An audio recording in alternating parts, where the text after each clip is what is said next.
Unaangalia Baba Sam the King Tanzania TV channel. Kwa maoni na ushauri tumia namba zifuatazo 0752732515. Baba Sam the King.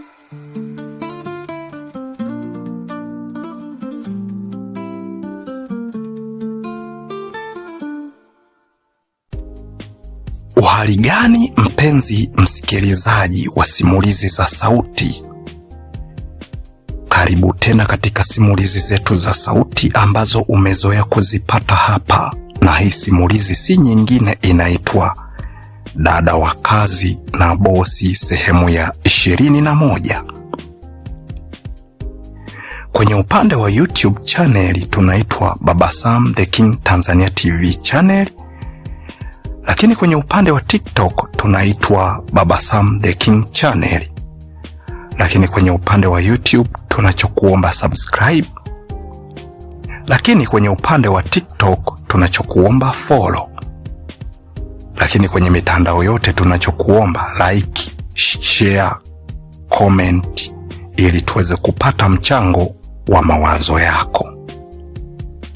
Tujikumbushe sehemu ya 20 tulipoishia.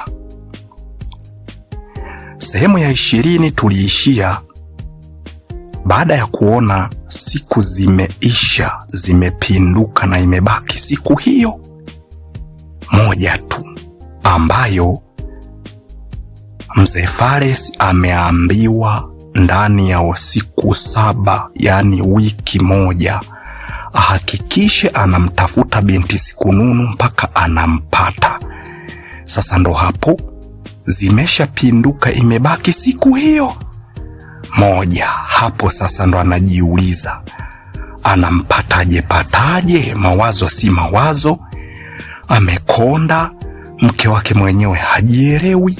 Yani wote wamekuwa ni watu wenye mawazo sana, kiasi kwamba mpaka imefikia hatua za Titi ameanza tena kufanya kazi. Yani ule msimamo aliouweka yeye kama binadamu na huruma aliyokuja kuipata, alijishtukia anaamua kupotezea ili maisha yaende.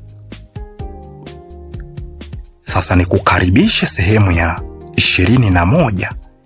Tuendelee kuidadavua simulizi hii tuweze kujua ni kitu gani ambacho kiliendelea.